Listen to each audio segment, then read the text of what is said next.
Tiba-tiba seperti muncul sepasang bola mata warna merah di pojok kosan gua itu yang menatap ke arah gua.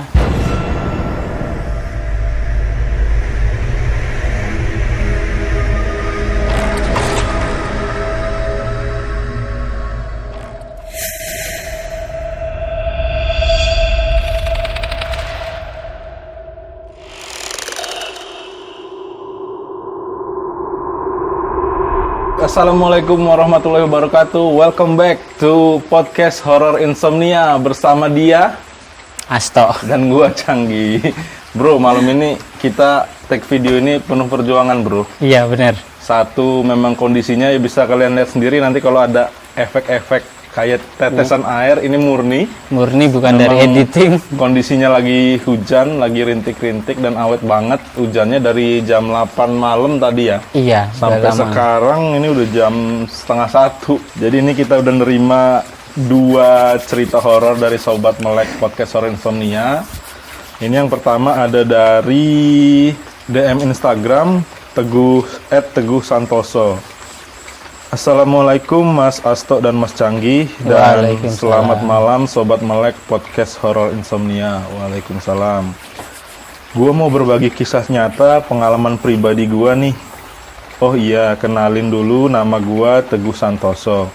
Biasa dipanggil Mas Teguh. Kejadian ini terjadi di tahun 2002. Waktu gua masih kuliah dan gua adalah seorang anggota Mapala di kampus. Jadi waktu itu gua bertujuh sama teman-teman gua, anak-anak Mapala, berangkat ke Jawa Timur untuk melakukan pendakian di Gunung Welirang dan di Gunung Arjuna. Oke. Hari itu kami mulai mendaki di pagi hari, dan karena kami baru pertama kali ke situ dan masih belum paham jalur-jalur yang ada di situ, akhirnya kami membayar jasa porter pendakian. Ya.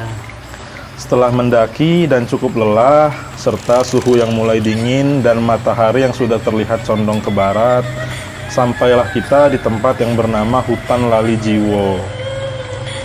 Kami diberitahu oleh porter pendakian bahwa di Hutan Lali Jiwo tersebut, kami nggak boleh bermalam di sana. Jadi apapun yang terjadi, kita harus terus jalan dan nggak boleh nginep gelar tenda di situ.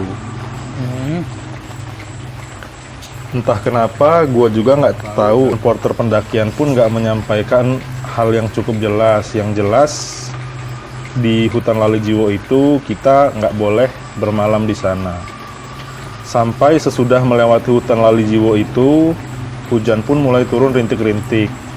Dengan suasana kabut yang mulai pekat dan cuaca yang dingin, kami menelusuri Hutan Lali Jiwo itu dengan suasana mencekam. Dan di tengah-tengah perjalanan kami yang sunyi di malam itu, seketika gua dan teman gua sayup-sayup di kejauhan mendengar suara gamelan, seperti ada tembang Jawa yang sedang dimainkan. Dan anehnya, yang mendengar dari kami itu hanya 2 orang. Padahal itu tembang dan suara gamelan bunyinya itu cukup lama, dan kami pun dinasihati oleh porter kami untuk terus jalan. Di gunung ada suara gamelan, kira-kira siapa, bro? Di hutan itu ya. Di hutan ya. Malam-malam siapa yang mainin itu? Oke, lanjut lagi. Lanjut Setelah lagi. melewati Hutan Lali Jiwo yang aura mistisnya cukup kental, akhirnya dengan kelelahan kami pun tertidur terhampar tanpa menggelar tenda terlebih dahulu. Karena saking lelahnya kami untuk terus jalan dan melewati Hutan Lali Jiwo itu. Malam itu pun berlalu. Keesokan harinya kami memulai pendakian kembali. Setelah melewati tempat yang bernama Lembah Kijang dan Padang Ilalang, sampailah kami di lokasi yang sudah cukup puncak yang bernama Pasar Setan. Di Pasar Setan itu entah kenapa setiap foto yang kami ambil di situ, setelah kita lihat dan mau dicuci fotonya, itu klise foto yang lokasinya diambil di Pasar Setan itu nggak bisa dicuci dan klisenya terbakar semua. Oh, dari gambar negatif klisenya itu ya. Itu. ini kan tahun 2002, jadi zaman itu masih pakai pakai tustel ya. tustel ya. Jadi- Jadi dia kalau mau nyetak kan dia dibutuhin gambar negatif klise Negatifnya itu. ya. Jadi dari hasil itu kebakar, ya dicetak juga bakal nggak jadi, kebakar juga itu. Jadi ini foto di lokasi di mana? Di lokasi di Pasar Setan itu Pasar tadi. Setan itu ya. Ya mungkin setelah mereka turun pas mau dicuci itu kebakar semua. Kebakar. Dari namanya aja udah Pasar Setan. Pasar Setan. Oke, hari pun berlalu dan kami pun sudah melewati Gunung Welirang dan Gunung Arjuno. Sampailah kita untuk mulai turun dan bergegas pulang. Dalam perjalanan tersebut, sampailah kita di perkebunan teh, di mana perkebunan teh yang kita jumpai pertama itu adalah perkebunan teh yang paling jauh dari akses penduduk yang ada di bawah. Karena lokasinya ini kita turun dari puncak menuju ke bawah, jadi kebun teh yang pertama kita temui itu adalah kebun teh yang paling terakhir atau yang paling jauh dari bawah, dari pemukiman warga. Oh, Yang paling jauh ya. ya paling jauh dari bawah, paling dari bawah itu paling jauh. Tapi Paling kalau jauh. dari atas itu kebun teh yang kita temui pertama kali gitu. Dan di situ kami menggelar tenda dan bermalam di pinggiran kebun teh. Ketika itu teman gua yang ingin buang air kecil agak melipir ke kejauhan untuk buang air kecil. Dan pada saat dia kencing, ketika dia menoleh refleks ke belakang ke arah tenda tempat kita tidur itu, pas di samping tenda itu dia ngelihat cewek rambut panjang lagi duduk memeluk lutut sambil nunduk. Karena dia nolehnya refleks, jadi begitu dia noleh ke belakang, dia langsung balikin lagi mukanya ke depan. Dan begitu dia sadar, dia noleh lagi karena penasaran. Dan cewek yang duduk di situ tadi udah nggak ada. Kan suka sih kita gimana ya? Kadang kita oke lah, misalnya kita lagi ngadep sana tuh, kita ke depan gitu, terus nggak sengaja refleks gitu ya, kita nengok gini. Iya. Nah, nengok yang pertama kali terus balik lagi kan muka kita. Nah, karena kayak ada yang dilihat terus kita noleh lagi Balik gitu loh. lagi ya. Nah, ilustrasinya tuh kayak gitu. Jadi pertama dia nengok gini, nggak sadar dia tuh ada perempuan lagi duduk di samping tenda itu. Begitu balik, nah pas Dilihat nengok lagi. yang kedua gini udah nggak ada. Udah nggak ada. Cewek rambut panjang lagi duduk memeluk lutut sambil nunduk. Dengan ketakutan, tiba-tiba teman gua itu lari terbirit-birit dan langsung masuk ke tenda. Dan dia terengah-engah dan tidur dengan gemeteran. Kami pun yang langsung paham dengan apa yang dia alami, berusaha untuk nanya ke teman gua itu. Tapi dia nggak mau ngomong apa-apa. Akhirnya besoknya sekitar subuh itu kita dibangunin sama bapak-bapak pemetik teh. Dan dia itu ngasih tahu kita bahwa dulu di dekat sini pernah ada kejadian tragis. Dan tanah lokasi tempat kita gelar tenda itu konon pernah ada mayat perempuan dikubur di situ. Berarti sosok perempuan yang sempat dilihat dia itu tadi, temannya tadi itu Ya mungkin sosok yang sosok ya Ada wanita di yang situ. korban anu tadi ya, pembunuhan dikubur di situ ya. Iya, karena ini kan tanah tempat lokasi tempat dia gelar tenda itu bawahnya itu kuburan. Kuburan. Pernah ada mayat dikubur gitu. Ya tapi untungnya cuman sekedar nampakin diri aja ya, nggak ganggu kan. Masih tahu aja gitu ya. Ya karena mereka juga kan nggak tahu ya yang gelar tenda di situ. iya. Jadi ya Ya masih untungnya nggak nyampe diganggu sampai atau ibaratnya nggak ada niat jahat gitu ibaratnya kan ya. cuman ngasih tahu aja. Ngasih tahu ada dia dia. di situ gitu. Di situ. Terus Ada kelanjutannya sosok apa itu jadi bro? kalau dari gue terbersitnya kalau cewek ya rambut panjang ya langsung ke putih, Mbak Kun ya, Mbak Kun, lebih ke situ ya. serem ya. Apalagi di gunung kan memang tempat auranya itu ya Kental ya. Kenapa ya? Selalu gitu ya di gunung gitu ya. Di hutan, di gunung selalu mistisnya kuat kental ya. banget, Apalagi kuat. gunung-gunung di Jawa itu kan aura mistisnya kuat banget kan, horor banget gitu. Nah itu alasannya kenapa kali? Ya mungkin memang Apa itu karena memang di situ tempat enggak mereka. Bukan, faktornya apa? Karena ibaratnya gunung kan, nggak ada kehidupan manusia sama sekali, Bisa nggak jadi ada juga. pemukiman warga gitu Nggak kan. ada penerangan gitu-gitu kan, suasananya memang cocok untuk Itu ya. mereka gitu. Oke, segitu aja ya Mas Canggi dan Mas Asto ceritanya. Makasih banyak podcast Horor Insomnia. Oke, thank Oke, you. makasih banyak Mas Teguh udah bergabung dan mengirimkan pengalaman pribadinya ketika melakukan pendakian di Gunung Arjuno dan Gunung Welirang. Oke, kita lanjut ke cerita berikutnya. Ini ada dari sobat Melek podcast Horor Insomnia. Kayaknya sobat kita yang satu ini mahasiswa tadi sekilas gua baca. Kita langsung aja ya bacain. Selamat malam untuk sobat podcast Horor Insomnia. Selamat malam. Dan tentunya salam horor untuk Bang Asto dan Bang Canggi. Wah, udah dapet image horor bro. Oke. Salam horor kembali, bro. Sebelumnya mohon izin dulu Bang, gua kenalin diri. Gua adalah seorang mahasiswa semester 2 di salah satu perguruan tinggi negeri yang berada di salah satu kota besar. Oke. Dan rumah gua berada di luar kota tersebut. Tapi masih terjangkau bila ditempuh dengan menggunakan motor pulang pergi kalau gua kuliah. Jadi nggak terlalu jauh ya, walaupun di luar kota ya. Ya, semester pertama gua masih ngelaju untuk kuliah. BTW ngelaju itu apa, bro? Ya PP itu tadi, pulang pergi itu tadi ngelaju dia. Pulang pergi PP ya. Kan? Iya. Oke. Gua pulang pergi naik motor hanya untuk kuliah. Tapi sesudah memasuki semester 2 dan tugas kuliah juga semakin banyak, gua mulai merasa capek kalau harus PP setiap gua kuliah. Oh iya. Akhirnya sekarang gua udah ngekos yang tempat kosnya itu agak terpencil, nyelip-nyelip masuk jalan tikus gitu. Ganggang kecil gitu. Ganggang kecil. Jadi ibaratnya cuman bisa diakses Akses motor gitu ya. mungkin ya.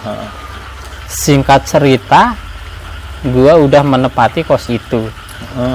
Dan di malam pertama gua tidur di kos itu, yang membuat gua agak aneh adalah ketika gua masuk ke kamar mandi di malam itu. Air yang di dalam gentong air gua itu tinggal sedikit.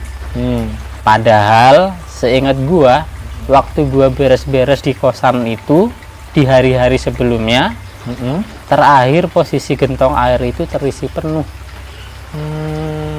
Oke, gua berpikir mungkin bocor halus atau gentong itu ada yang retak. Jadi airnya ngerembes. Oh iya, mungkin juga ya. Ya dari logika emang bisa aja kayak Ya, gitu kan. ya.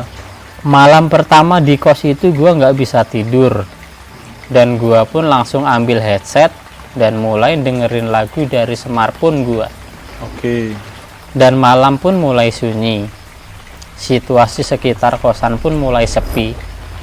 Sudah nggak terdengar lagi lalu lalang dan suara motor anak kos di sekitar. Dengan situasi yang belum nyaman itu, gua berusaha enjoy nikmatin musik dari smartphone gua. Ketika telinga gua sedang menikmati alunan musik melalui headset, tiba-tiba terdengar suara seperti pintu diketuk. Dan gua pun langsung nyopot headset gua yang sebelah kiri dan berusaha mendengarkan lagi dengan seksama. Tapi nggak terdengar ada suara ketukan pintu itu lagi. Mari ilustrasinya dia lagi dengerin musik nih ya, bro. Tahu. Iya. Tok gitu kan, langsung Iya, nyopot. copot itu kan, dia dengerin lagi. Saya kirain dia kan ada yang ngetok Ada yang beneran. Ternyata nggak ada. Didengerin nggak ada gitu ya. Iya. Gua mencoba berpikir positif dan nggak menghiraukan suara tadi. Dan gua pun langsung pakai headset gua lagi. Selang 10 menit terdengar lagi suara pintu diketuk. Tok tok. Tok tok. Gua nggak terlalu menghiraukan dan berusaha untuk enjoy aja. Dan berpikir mungkin itu pintu kamar kos sebelah gua. Oh iya. Oke, masuk akal ya. Kos dia ya. Teman-teman kos tetangganya kan. Enggak. Jadi kan kosan itu ya diasumsikan nggak cuman satu kosan Satu, kamar iya. dia itu ya. Berjejer kan Jejer biasanya. gitu ya. Walaupun nggak banyak mungkin ya. Asumsi dia tetangganya kan ada temannya atau apa gitu ya. Iya. Oke. Tapi semakin lama semakin jelas suaranya. Dan gua rasa memang pintu kamar kos gua itu yang sedang diketuk. Semakin jelas suaranya ya. Kembali lagi gua ngelepas headset gua dan mulai mendengarkan dengan seksama. Tapi setelah gua lepas headset, nggak ada lagi suara yang ngetok pintu itu. Lagi-lagi. Berulang-ulang Iya, kejadiannya berulang. ya. Jadi dia udah kedua kalinya kan dia merhatiin, dengerin dengan sesama, nggak ada lagi. Ada lagi. Ketika itu suasana hening sunyi dan detak jantung dan nafas gua pun terdengar oleh telinga gua sendiri. Sunyi Iya, gue banget pernah ya. nih ngalamin kayak gini, Ya, sama sih gue juga. ya kan? Itu biasanya terjadi kalau suasana sunyi banget, hening banget itu. Saking heningnya, suara detak jantung bisa Apalagi kedengaran sendiri. Posisi dia tegang kan malam pertama di kosan itu. Iya, ini baru malam pertama nih kan dia. Dengan situasi yang tegang, tiba-tiba jeder. Pintu kamar mandi gua tertutup dengan sendirinya. Wow. Dan itu kenceng banget. Padahal kipas angin gua nggak mengarah ke arah toilet dan angin pun nggak ada. Tiba-tiba Serem juga pintu ya. kamar mandinya nutup kenceng banget. Dan dia udah memastikan bro kalau itu bukan karena angin kipas angin kan, karena dia udah memastikan kipas angin arahnya nggak ke Ke situ. situ. Lanjut. Sontak gue terperanjat terus langsung nelpon dan WhatsApp kawan-kawan gue dalam kondisi ketakutan bro. Takut. Ya kan, kita pun yang Begitu juga pasti. Takut juga. bener, tapi nggak ada yang respon karena memang gue lihat jam saat itu sudah jam 01.30 dini hari. Jam Ya, setengah wajar. dua ya. Setengah dua. 1.30. Sudah pada tidur. Udah tidur orang-orang. Akhirnya gue berusaha tidur dengan menutup muka gue dengan kain sarung dan masih tetap dengerin lagu di telinga gue. Ketika masih dalam situasi yang tegang, gue berusaha tidur. Nggak lama dari itu tercium aroma melati yang sangat-sangat menyengat. Agak merinding. Merinding bro. Gue benar-benar ketakutan malam itu. Tapi gue berusaha untuk tenang sambil terus baca-baca dalam hati. Kemudian saat gue berada dalam keadaan antara sadar dan tidak sadar, karena tidur gue yang nggak nyenyak, gue tuh ngerasa kayak ada yang meniup-niup muka gue dari atas kepala gue. Ada yang niup muka dia Dari atas. dari atas sini berarti ya bro. Oke. Dia mungkin Ya, tapi Gitu dari ya? sisi sini. ditiup-tiup gitu Ditiup, muka. kan? Kerasa ditiup gitu ya. Ada yang meniup-niup muka gue Ekstrem dari banget bro. Gangguan horornya. gangguan nih. Lanjut lagi, karena emang posisi tidur kepala gue itu pas di bawah jendela. Berarti angin dari luar jendela dong berarti ini. Tapi kalau angin kan kerasanya sepoi-sepoi bro. Kalau angin kan wes Iya, gitu kan. Cuman ini dia bilang niup. Berarti kalau niup itu kan Kerasa gitu, banget ya. ah. Bedanya kerasa banget. Merinding gua.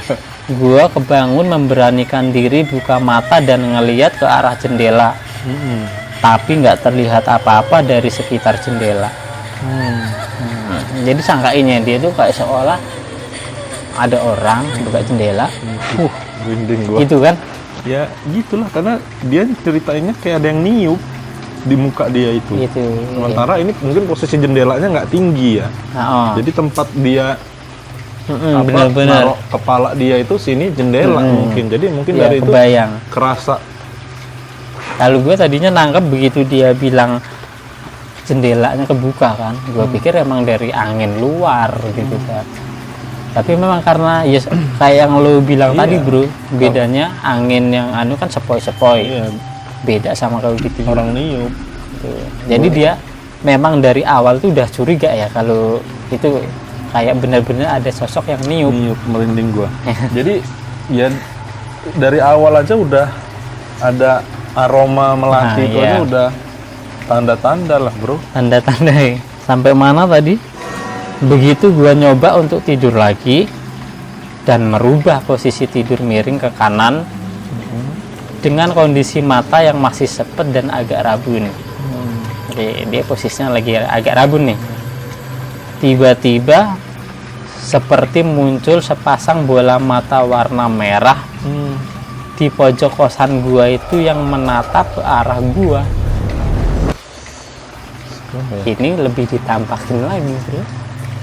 Sontak gua langsung bangun dan ngidupin lampu kosan gua. Oh, gelap. Oh, Iya, iya. berarti gelap, bro. Gelap. Gelap ya. Jadi yang kelihatan pas gelap itu di pojokan kamar dia itu cuman sepasang bola mata itu tadi warna merah ya. Ya, jelas kelihatan banget lah itu kan. Iyalah, kan Warna merah. gelap. Kontras dia kan ya. Kayak lagi ngeliatin dia gitu lagi ya. Lagi ngeliat ke dia lagi. Anjir. Tapi belum sempat gua hidupin lampu, sosok sepasang bola mata itu menghilang seiring dengan pulihnya kesadaran dan menguatnya pandangan mata gua. Iya, Jadi iya. ilustrasinya gimana nih, bro? Sosok sepasang bola mata itu menghilang seiring dengan pulihnya kesadaran Iya, iya, iya, iya. dan menguatnya Pandangan mata dia. Karena sebelumnya kan dia antara sadar iya, dan masih- enggak kan masih Mm-mm. dia berusaha mau bangun ngidupin lampu, Ngidupin cuman belum lampu. sempet dia ngidupin Mm-mm. udah ngilang Iya. begitu. Oh iya itu. Jelas kan dari dia mau ngidupin lampu kan otomatis emang mata udah mulai nge-flash gitu Ya, ya. mulai pulih lah Pulih, kesadaran oh. juga. Dan nggak lama dari itu terdengar azan subuh yang berkumandang. Alhamdulillah. Gua ikut lega juga, bro, dengernya. Karena ya kejadiannya ini banget sih ya. Ekstrim banget kalau menurut gua. Ekstrim nih. Yang pertama kayak ada yang ngetok. Mm-mm. Terus yang kedua ini apa? Bau melati. Bau melati. Yang ketiga kayak ada yang niup-niup. Meniup. Terus sepasang bola mata. Iya. Kebayang nggak lo mencekamnya suasana Mencekam, tegang. sobat kita ini tadi di kosan? Mencekam banget kan? Kedengeran azan subuh, Iya. lega gitu. Lega. Pernah nggak lo kayak gitu? Iya pernah Iya, ya? banget ini. Malam-malam ya nggak bisa tidur juga kan. Ibaratnya nggak bisa tidur dalam keadaan gelap. Emang di rumah nggak banyak orang tapi oh, pengen rasanya cepetan pagi sih, Iya, cepetan pagi benar, sih benar. gitu kan. Pas Kayak azan gitu, itu kayaknya udah tenang gitu loh, Oh. udah mulai ada orang beraktivitas Ya. kan. Apalagi azan kan, ibaratnya secara apa namanya, secara pikiran nggak sadar kita gitu kan. Ya kan yang kita tahu makhluk halus kan nggak suka sama azan Lah, kan. pergilah dia ya, ketika langsung itu. pergi. Jadi pasti kita tenang juga kan. Selain kita tahu kalau azan itu tanda mulai ada orang aktivitas, Bener. ya kan. Alhamdulillah. Dan gua pun agak merasa tenang karena sudah masuk waktu orang-orang sholat subuh ya. Ya jelas pasti tenang dia. Kita aja pernah ngalamin gitu. Tegang banget lah bro kondisi kayak gitu. Ekstrim banget. Ekstrim. Apalagi dia malam pertama kan, Malam pertama. tidur di kosan dia. Oke, mungkin segitu dulu ya bang cerita dari gua. Makasih banget podcast horor insomnia. Sama-sama. Dari siapa tadi? BTW ini kayaknya tadi dia nggak nyebutin nama bro. Oh, Cuma bilang seorang mahasiswa semester 2. oke. Makasih banyak untuk sobat Melek yang udah ngirimin cerita malam pertama di kosannya ini tadi. Tapi bro, ini gua masih belum tahu air yang dalam gentong Oh iya juga ya. itu kenapa dia sertakan coba di cerita itu. Jadi air itu berkurang karena apa gitu? Apa memang karena bocor halus seperti yang dia sebutin itu, atau memang ada hubungannya dengan Kejadian-kejadian itu. kejadian mistisnya ini? Tapi kalau denger ceritanya, denger rentetan kejadian-kejadian yang nggak masuk akal itu, gua rasa kejadian air gentong yang tiba-tiba habis itu Berhubungan ya, berhubungan dengan kejadian di situ. gitu. Tapi emang bisa tah kalau maksudnya makhluk halus gitu make air gitu Pakai ya, air ngurangin air gitu apa bisa? buat apa itu? Berarti dia mandi dong. Mandi. Kalau yang pernah gua dengar itu bukan ngabisin air kayak gitu, cuman misalnya rumah kosong nih, rumah itu kosong, cuman ada yang denger kayak ada orang lagi mandi gitu. Oh iya, Suara kayak gitu orang gue mandi. sering emang. Pernah kan? Iya, sering Atau banget. di dapur kayak padahal rumah itu kosong, cuman kayak ada orang Iya, masak atau ada nyuci piring aktivitas gitu gitu. kan. Iya, Nah, kalau iya. kayak gitu emang gue sering Pernah denger banget. kan lo? Walaupun gue nggak pernah ngalamin kan, tapi dari cerita-cerita teman-teman dari masyarakat sering banget itu ada rumah kosong. Kok tapi kok ada suara aktivitas lagi Iya, mandi gitu. Tapi begitu dicek nggak ada. Nggak ada. Air itu juga masih utuh, bro. Ini kasusnya dia nggak. Airnya yang Nah, airnya habis. berkurang ya. Berarti apa mungkin pertanda sosok itu lebih ganas atau gimana nih? Iya, ngeliat rentetan kejadian horor yang terjadi ini kayaknya emang auranya tuh kuat banget. Auranya gitu. kuat ya. Iya, dari dia nampakin itu kuat. Ngetok-ngetok, melatih sepasang bola mata sama niup ya. Niup. Ngeri banget. Menjelang subuh loh. Ya lagi sunyi-sunyinya itu.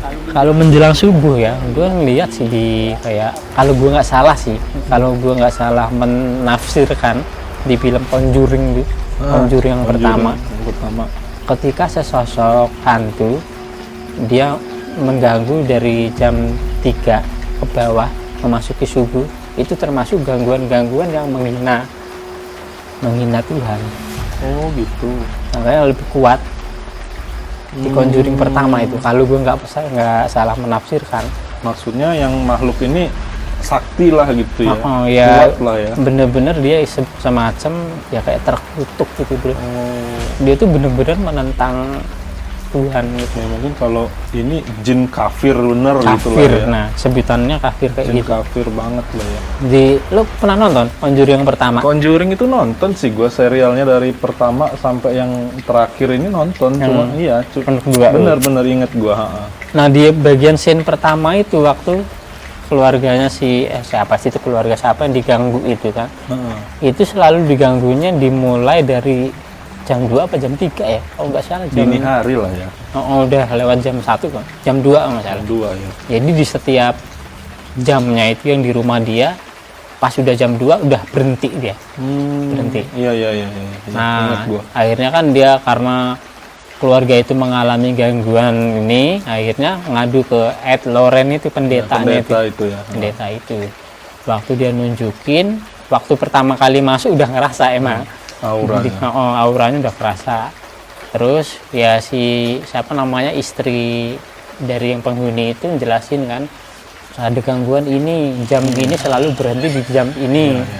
Ditanya apakah dia mengganggunya di waktu ini, ya benar subuh, mungkin waktu jam-jam subuh itu ibaratnya. Langsung kayak semacam ekspresinya tuh menggambarkan ekspresi kalau rohnya ini jahat. Benar. Langsung dia bilang itu termasuk penghinaan Tuhan gitu. Kepada Tuhan gitu ya. Nah, bisa jadi nih bro, ini kan dia nggak lama gangguan kan azan subuh ya. Azan subuh ya, benar. Makanya ya entah nggak tahu setan sini sama luar kan kadang beda. Beda ya. Nah, Oke, udah jam berapa nih? Udah mau jam 1:30 setengah dan dua, nggak hujan terasa. masih rintik-rintik. Makasih banget buat Sobat Melek Podcast Horor Insomnia yang dengan setia mantengin channel kita. Jangan lupa selalu dukung channel kita dengan cara Like, komen, share, dan subscribe. jangan Oke? lupa juga bro, kalau ada yang mau ngirimin Siap, ceritanya, kirim kirim ke email di bawah ini atau di DM via Instagram juga boleh.